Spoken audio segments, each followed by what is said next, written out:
దేవుని వాక్యాన్ని చదువుకుంటాం. దేవుని వాక్యంలో నుండి యెహోషువ గ్రంథం 10వ అధ్యాయాన్ని చదువుకుంటాం. యెహోషువ హాయిని పట్టుకుని సంగతి, అతడు ఎరికోను దాని రాజును నిర్మూలం చేసినట్టు హాయిని దాని రాజును నిర్మూలం చేసిన సంగతి, గిబియోను నివాసులు ఇజ్రాయేలులతో సంధి చేసుకుని వారితో కలుసుకుని సంగతి యెరూషలేము రాజైన అదోనీసెదెకు వినినప్పుడు అతడును అతని జనులను మిగులా భయపడిరి. ఎలా అనగా గిబియోను గొప్ప పట్టణమై రాజధానులలో ఎంచబడినది, అది హాయి కంటే గొప్పది. అక్కడి జనులందరూ సూర్యులు. అంతటా యెరూషలేము రాజైన అదోనీసెదెకు గిబియోనీయులు యెహోషువతోనూ ఇజ్రాయేలీయులతోనూ సంధి చేసుకుని ఉన్నారు.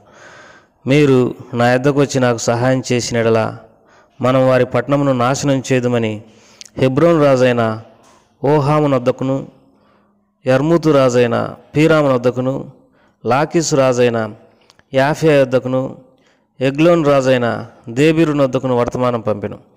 కాబట్టి అమోరీయుల 5 రాజులను, అనగా యెరూషలేము రాజును, హెబ్రోను రాజును, యార్మూతు రాజును, లాకీసు రాజును, ఎగ్లోను రాజును కూడుకొని తామును తమ సేనలన్నీ బయలుదేరి గిబియోను ముందర దిగి గిబియోనీయులతో యుద్ధం చేసిరి.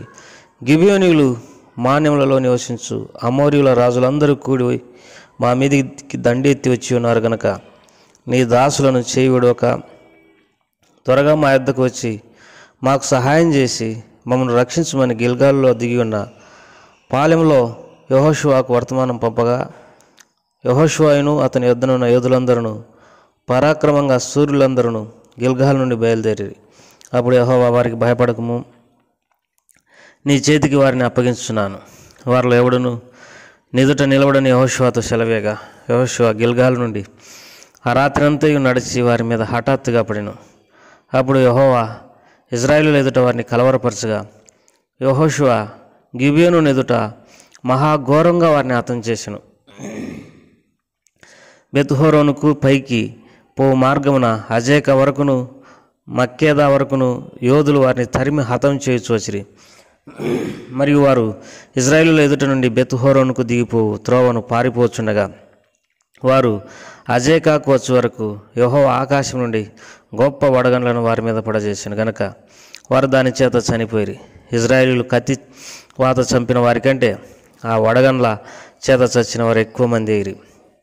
యెహోవా ఇజ్రాయేలీయుల ఎదుట అమోరీయులను అప్పగించిన దినమున ఇజ్రాయేలీయులు వినుచుండగా యెహోషువ యెహోవాకు ప్రార్థన చేసెను. సూర్యుడా, నువ్వు గిబియోనులో నిలువుము, చంద్రుడా, నీవు అయాలోను లోయలో నిలువుము. జనులు తమ శత్రువుల మీద పగ తీర్చుకునే వరకు సూర్యుడు నిలిచెను, చంద్రుడు ఆగెను అను మాట యాశారు గ్రంథంలో రాయబడి ఉన్నది కదా. సూర్యుడు ఆకాశ మధ్యమున నిలిచి ఇంచుమించు ఒకనాడెల్లా అస్తమింప త్వరపడలేదు. యెహోవా ఒక నరుని మనవి విని నా దినం వంటి దినం దానికి ముందే గాని దానికి తర్వాతనే గాని ఉండలేదు. నాడు యెహోవా ఇజ్రాయేలుల పక్షంగా యుద్ధం చేసెను. అప్పుడు యెహోషువ అతనితో కూడా ఇజ్రాయేలులందరూ గిల్గాలులో ఉన్న పాలెంలోనికి తిరిగి వచ్చిరి. ఆ రాజుల 5 పారిపోయి మక్కేదా యందలి గృహలో దాగి ఉండిరి. మక్కేదా యందలి గృహలో దాగి ఉన్న ఆ రాజుల 5 దొరికిరని యెహోషువకు తెలుపబడినప్పుడు యెహోషువ ఆ గృహద్వారమున కడ్డముగా గొప్ప రాళ్లను దొర్లించి వారిని కాచుటకు మనుషులను ఉంచుడి. మీ దేవుడైన యెహోవా మీ శత్రువులను మీ చేతికి అప్పగించున్నాడు గనక వారిని తమ పట్టణములలోనికి మరలా వెళ్ళనీయకుండా మీరు నిలవక వారిని తరిమి వారిని వెనుకటి వారిని కొట్టివేయుడనెను. వారు బొత్తిగా నశించు వరకు యెహోషువయు ఇజ్రాయేలీయులను బహు జనసంహారం చేయుట కడతీర్చిన తర్వాత వారిలో మిగిలిన వారు ప్రాకారం గల పట్టణములలో చొచ్చిరి. జనులందరూ మక్కేదా యందలి పాలెంలోనున్న యెహోషువ యొద్దకు సురక్షితంగా తిరిగి వచ్చిరి. ఇజ్రాయేలీయులకు విరోధంగా ఒక మాటైన ఆడుటకు ఎవనికి గుండె చాలకపోయాను. యెహోషువ ఆ గృహకు అడ్డం తీసివేసి గృహలో నుండి 5 రాజులను నా యొద్దకు తీసుకుని రండి చెప్పగా వారు అలాగూ చేసి యెరూషలేము రాజును, హెబ్రోను రాజును, యర్మూతు రాజును, లాకీసు రాజును, ఎగ్లోను రాజును ఆ రాజులను 5 ఆ గృహలో నుండి అతని యొద్దకు తీసుకుని వచ్చిరి.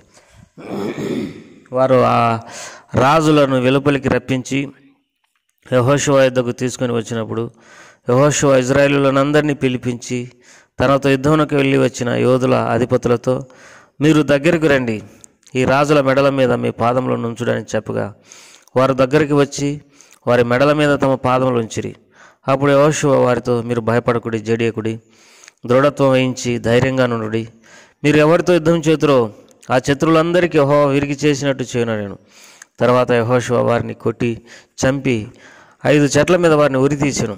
వారి శవములు సాయంకాలం వరకు ఆ చెట్ల మీద వేలాడుచుండెను.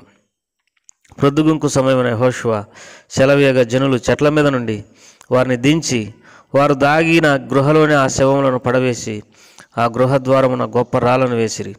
ఆ రాళ్ళు నేటి వరకున్నవి. ఆ దినమున యెహోషువ మక్కేదాను పట్టుకొని దానిని దాని రాజును కత్తివాతన హతం చేసెను. అతడు వారిని దానిలోనున్న వారిని అందరినీ నిర్మూలన చేసెను. యెరికో రాజునకు చేసినట్టే మక్కేదా రాజునకు చేసెను. యెహోషువ అతనితో కూడా ఇశ్రాయేలీయులందరూ మక్కేదా నుండి లిబ్నాకు వచ్చి లిబ్నా వారితో యుద్ధం చేసిరి.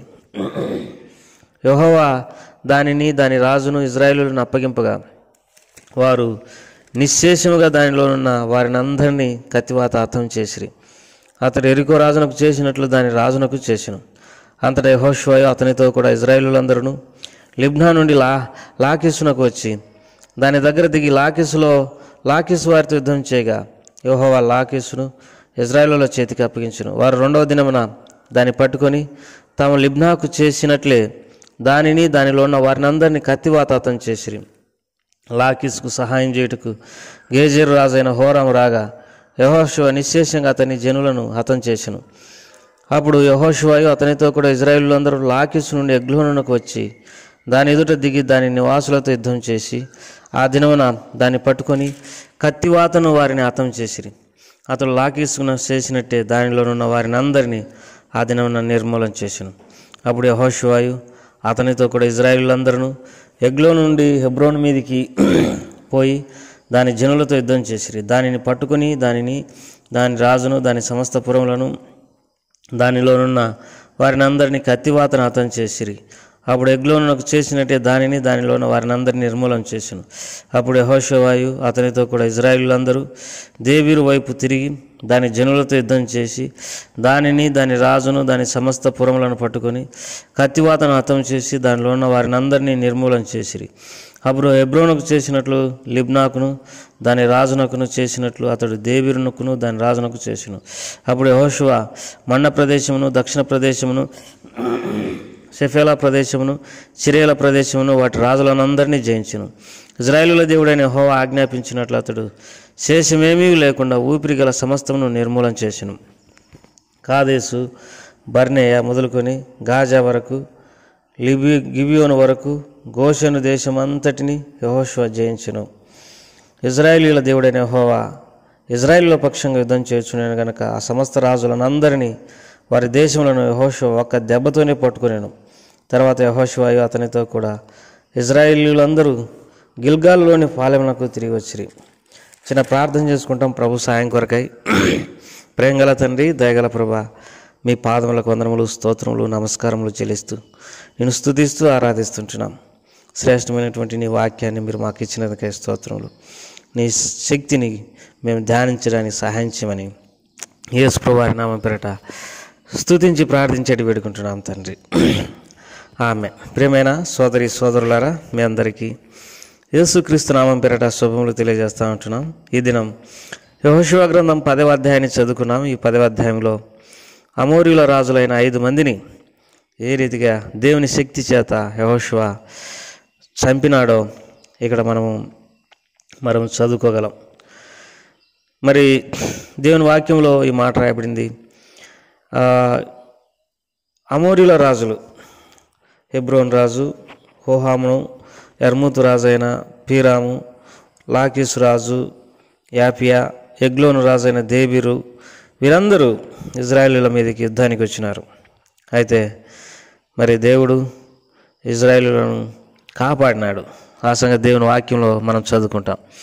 చూడండి 25వ వచనం, 10వ అధ్యాయం 25వ వచనం, యెహోషువ గ్రంథం 10వ అధ్యాయం 25వ వచనం. అప్పుడు యెహోవా వారితో, మీరు భయపడకుడి, దృఢం వహించి ధైర్యంగా నుండి, మీరు ఎవరితో యుద్ధం చేతురు ఆ శత్రువులందరినీ యెహోవా వీరికి చేసినట్టు చేయను నేను.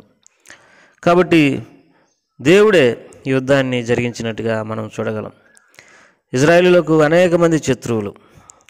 అయినప్పటికీ వారి శత్రువులందరి చేతిలో ఉండి దేవుడు వారిని కాపాడుతున్నాడు. ఈ 5 మంది రాజులను మాత్రమే కాదు, లాకీసు రాజును కూడా వీరు చంపినట్టుగా ఈ అధ్యాయంలో చదువుకోగలం.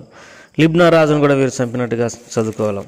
అంతేకాదు ఇక్కడ గాజా అనేటటువంటి మాట కూడా మనం మరి చదువుకోగలం ఈ అధ్యాయంలో.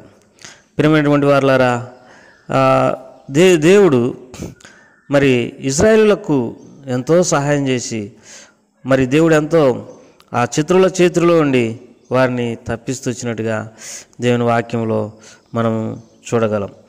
కాబట్టి నేటి దినాన మనము మరి చదువుకున్నట్టుగా ఇజ్రాయేలీలకు గాజాలో ఉన్నటువంటి ప్రజలకు యుద్ధం జరుగుతూ ఉంది.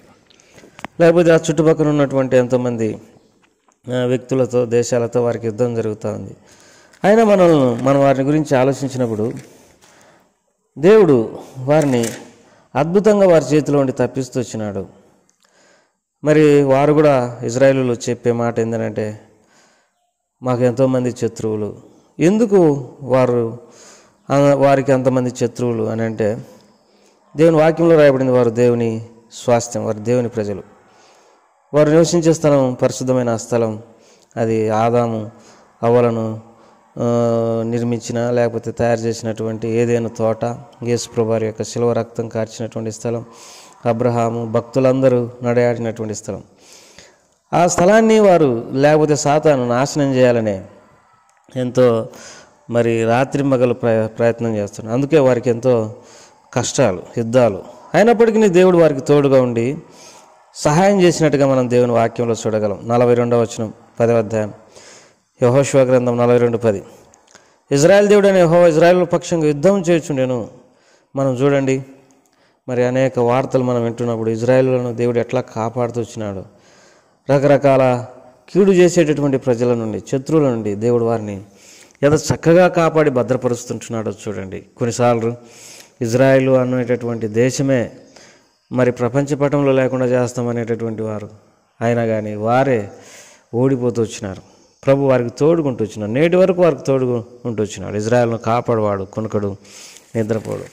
ఈ అమోరీల రాజు విషయంలో అనే 5 మంది రాజులతో యుద్ధం చేసే విషయంలో యెహోషువ ప్రార్థన చేసినప్పుడు సూర్యచంద్రులు ఆగిపోయినట్టు మనం చదువుకున్నాం. యెహోషువ గ్రంథం 10వ అధ్యాయం 13వ వచనం. సూర్యుడు ఆకాశంలో నిలిచి ఇంచుమించు ఒక నాడెల్లా అస్తమింప తరపడలేదు. యెహోవా ఒక నరుని మనవి విని నా దినం వంటి దినం, దానికి ముందే కానీ దాని తర్వాతనే కానీ ఉండలేడు. నాడు యెహోవా ఇజ్రాయెల్ పక్షంగా యుద్ధం చేయను. కాబట్టి యేసు ప్రభునందు విశ్వాసం ఉంచినటువంటి మనము లోకంలో ఎన్నో పోరాటాలు కలిగి ఉన్నాము. మన చుట్టుపక్కల వారితో, సాతాను సంబంధమైనటువంటి వ్యక్తులతో ఎన్నో పోరాటాలు అనుదినం కలిగి ఉంటాం. అయితే మన పక్షంగా దేవుడు మరి యుద్ధం చేస్తాడన్న సంగతి మనం ఎరగాలి. అందుకే దేవుని బిడ్డలు నిబ్బరం కలిగి ధైర్యంగా ఉండాలి. యెహోవా కలుగజేయు రక్షణను మీరు ఊరికి నిల్చుని చూడండి దేవుడు సెలవిస్తూ వచ్చినాడు. తన బిడ్డలను దేవుడు కాపాడుకుంటాడు, భద్రపరుస్తాడు, సకల కీడులోని తప్పిస్తాడు. వారిని మరి జయశాలులుగా ఈ లోకంలో నిలుపుతాడు. ఈ లోకములో దేవుని రాజ్యం ఏర్పడినంత వరకు శత్రువుల మీద తన బిడ్డలకు జయాన్ని అనుగ్రహిస్తాడు. ప్రభు అటువంటి కృప దయచేయను గాక. ప్రేమగల తండ్రి, దయగల ప్రభు, నీకు ఎంత వందనాలు, స్తోత్రములు. ఈ చదువుకున్న వాక్య భాగాన్ని మా కొరకై ఆశీర్వదించినందుకై స్తోత్రములు. నీ బిడ్డలో కార్యం జరిగించండి, మేలుకై జ్ఞాపకం చేసుకోండి. యేసు ప్రభువారి నామం పేరట అడిగి వేడుకుంటున్నాం తండ్రి, ఆమేన్. Praise the lord.